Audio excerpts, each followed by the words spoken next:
Betul. atau iblis di neraka. Betul. Dan itu pertanyaan saya adalah, berarti dia terpisah dari kasih Tuhan Yesus? Atau bagaimana, saya tidak bisa menjelaskan. Gampang. Karena begitu banyak sekali ayat yang kontradiksi di sini. Gampang banget.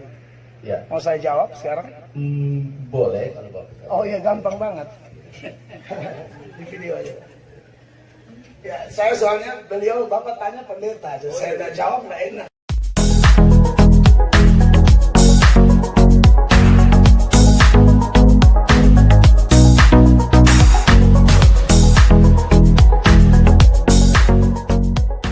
Saya juga akan tunjukkan satu video pengalaman saya. Bukan hanya bicara monolog, tapi ada saat di mana saya khotbah waktu saya di Amerika. Namanya pendeta tamu. Kami tidak pernah kenal. Selesai saya khotbah, semacam petugas gereja, dia orang pintar. Dia langsung naik kritik khotbah saya. Mau lihat? Silakan putar videonya.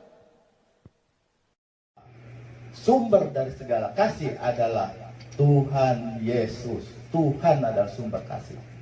Jadi kalau saya tadi baca ada ayat di sini yang mengatakan, saya tadi silver. Tentang apa, Pak? Tentang apa? Iya. Apa supaya saya sebut? Yang tadi yang Matius atau apa ya? Yang Tentang malaikat dan pengikut-pengikutnya kamu akan ikuti. Iya. Matius 25 ayat 41. Bahwa kita, kalau kita mengikuti maka kita akan bersama-sama dengan setan atau iblis di neraka. Betul. Dan itu pertanyaan saya adalah, berarti dia terpisah dari kasih Tuhan Yesus? Atau bagaimana, saya tidak bisa menjelaskan. Gampang. Karena begitu banyak sekali ayat yang kontradiksi di sini. Gampang banget. Ya. Mau saya jawab sekarang? Boleh kalau Bapak. Oh iya, gampang banget. Di video aja. Ya, saya soalnya beliau Bapak tanya pendeta, jadi saya udah jawab nggak enak ini.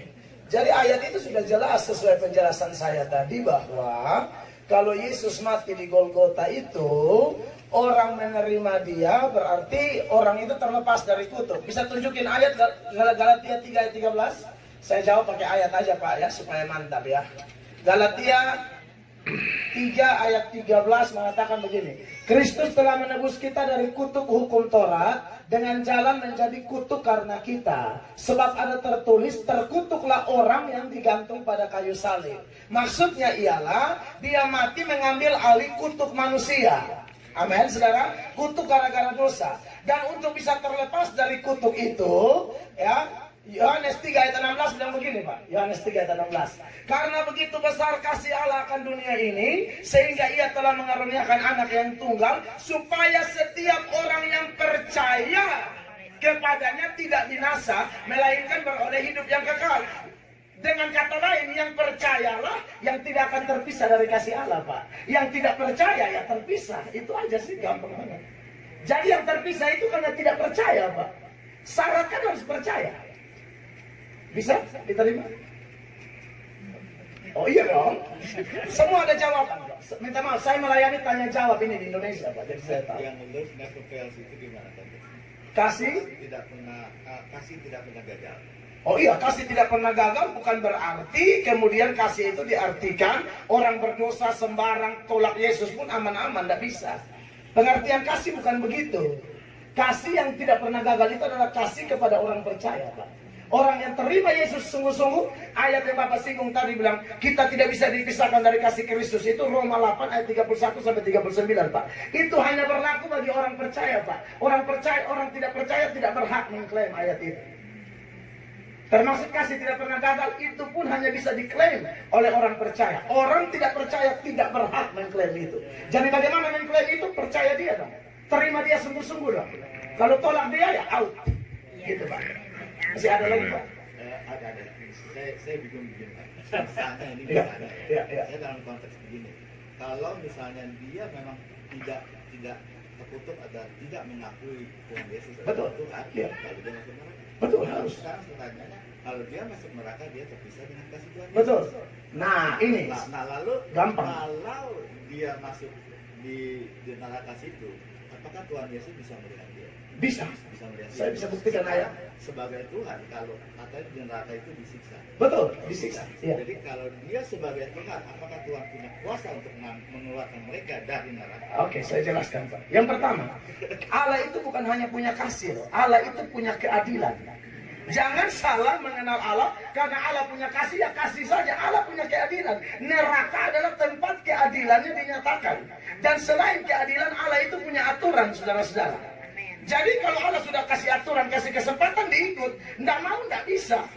Jadi rule-nya Tuhan, aturannya Tuhan ialah sekali surga tetap surga, sekali neraka tetap neraka, Pak. Dari surga tidak bisa pindah ke neraka, dari neraka tidak bisa pindah ke surga. Mau ke surga atau ke neraka, keputusannya selama kita ada di dunia ini. Kalau kita tolak Yesus, pasti masuk neraka. Dan jangan harap Tuhan bawa kembali kita dari neraka ke surga. Itu sudah aturan Tuhan.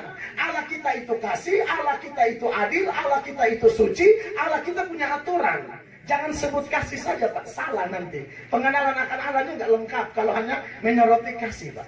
Allah itu adil loh, Pak. Begitu ya. Nahum pasal 1 ayat 3. Saya baca dulu ya buat kita. Supaya dengan pembuktian data. Ini perlu loh. Pola diri kayak begini di gereja. Kalau tidak orang salah mengerti Tuhan. Nahum pasal 1 ayat 3. Perhatikan ayat ini ya. Tuhan itu panjang sabar dan besar kuasa, tetapi Ia tidak sekali-kali membebaskan dari hukuman orang yang bersalah. Inilah Tuhan kita. Mengenal Allah jangan hanya sepotong. Tuhan itu panjang sabar lalu stop di situ. Ayatnya tidak stop di situ. Tuhan itu panjang sabar dan besar kuasa, tetapi Ia tidak sekali-kali membebaskan dari hukuman orang yang bersalah. Jadi begitu, Pak. Jangan ngomong kasihnya aja, Pak. Allah juga adil, Allah suci. Dan karena Dia suci, Dia punya aturan. Bikin dosa terpisah. Yesaya 59, Pak, ayat 1 dan 2. Biar clear kita. Yesaya 59 ayat 1 dan 2. Perhatikan. Saya suka Bapak ini bertanya. Apalagi Bapak menyebut nama pendeta. Saya jadi tertantang gitu loh. Minta maaf. Saya harus jawab ini. Perhatikan. Sesungguhnya tangan Tuhan tidak kurang panjang untuk menyelamatkan dan pendengarannya tidak kurang tajam untuk mendengar. Ayatnya yang kedua. Tetapi yang merupakan pemisah antara kamu dan Allahmu ialah segala kejahatanmu, dan yang membuat Dia menyembunyikan diri terhadap kamu sehingga Ia tidak mendengar ialah segala dosamu. Jadi kalau ada dosa harus terima Dia supaya aman. Kalau tidak terima Dia pasti disiksa. Dan waktu disiksa, anak domba atau Tuhan Yesus hanya nonton, Pak. Mana ayatnya? Tolong Wahyu 14. Mulai ayat 9, biar clear kita. Yesaya lagi. Wahyu 14 mulai ayat 9. Wahyu 14 ayat 9. Saya rasa ini perlu saling melengkapi, dan saya rasa Bapak ini bertanya tulus. Dan kita harus saling menguatkan ya. Perhatikan. Dan seorang malaikat lain, malaikat ketiga, menyusul mereka dan berkata dengan suara nyaring, jikalau seorang menyembah binatang dan patungnya itu dan menerima tanda pada dahinya atau pada tangannya, ini pasti antikris. Ini orang-orang kurang ajar yang tidak memanfaatkan kasih Allah, malah ikut antikris. Ya sesuai aturan Tuhan dong. Kalau kau ikut kau habis, kan begitu. Kalau kau ikut Tuhan kau diberkati, selesai. Ayat 10. Maka ia akan minum dari anggur murka Allah yang disediakan tanpa campuran dalam cawan murkanya. Ingat Bapak Ibu, murka Allah selalu, semua dosa itu mendatangkan murka Allah. Tapi kalau masih di dunia ini, saya bikin dosa misalnya, atau Bapak Ibu bikin dosa, Tuhan pasti murka, tapi murkanya ada campuran. Campuran belas kasihan, campuran pengampunan ketika kita mau datang kepadanya. Tapi kalau sudah di neraka, aturannya udah tidak bisa. Itu sama seperti ujiannya tanggal 20 Mei, saudara belajar 25 Mei, ya salah. Ujiannya udah lewat. Gitu loh. Perhatikan ya. Dan ia akan disiksa dengan api dan belerang di depan siapa? Mata malaikat-malaikat kudus dan di depan mata anak domba. Tuhan Yesus melihat penyiksaan itu. Jadi singkatnya, kalau kita anak Tuhan, terima Dia sungguh-sungguh. Makanya ayat 12 dia bilang begini, langsung ayat 12. Yang penting di sini ialah ketekunan orang-orang kudus yang menuruti perintah Allah dan iman kepada Yesus. Nah, yang tadi kan tidak mau ikut Yesus, makanya hancur. Begitu. Jadi mari kita bertobat, jangan hidup sembarang, nanti pasti masuk neraka. Dan kalau masuk neraka jangan kasih salah Tuhan. Tuhan sudah kasih aturan, sudah utus pengkhotbah, sudah utus pembicara, ada Alkitab, taat dong. Jadi maksud saya Bapak Ibu, bicara tentang mempertanggungjawabkan iman, bagaimana saya dan saudara bisa bertanggung jawab kalau Anda tidak hafal ayat. Jadi boleh kalau saudara baca Alkitab, kan ada orang yang larang, saya tidak larang. Gembala saudara tidak larang kalau Anda kasih tanda dan stabilo, tidak apa-apa. Demi untuk menghafal, tidak dosa sama sekali. Itu demi membantu kita. Karena banyak orang yang tanya kita, kenapa begini? Kenapa Yesus Allah? Kenapa Tritunggal? Kenapa kamu ke gereja? Anda harus jawab, saya ke gereja sebagai bentuk cinta saya kepada Tuhan. Kenapa kamu cinta Tuhan? Jawabannya karena dia lebih dahulu cinta saya. Selesai. Ada ayat-ayatnya lengkap. Kita harus mempertanggungjawabkan iman kita. Kiranya khotbah saya yang sederhana malam ini memberkati Anda semua. Beri tepuk tangan yang meriah bagi Yesus. Mari kita berdiri, Bapak Ibu yang dikasihi Tuhan Yesus. Ingat Bapak Ibu, tanpa tadi malam saya ada tulis kalimat ini, tunjukkan sementara kita berdiri. Saya tadi malam tidak bisa tidur sampai jam 2, lalu kamera bisa tunjukkan, saya biasa copy fotonya John Calvin, ini kali John Lapudo. Saya tadi malam jam 2 tidak bisa tidur. Lalu saya bangun, lalu saya tulis ini. Tanpa pengetahuan kitab suci dalam hidup kita, maka para penyesat bisa dianggap benar.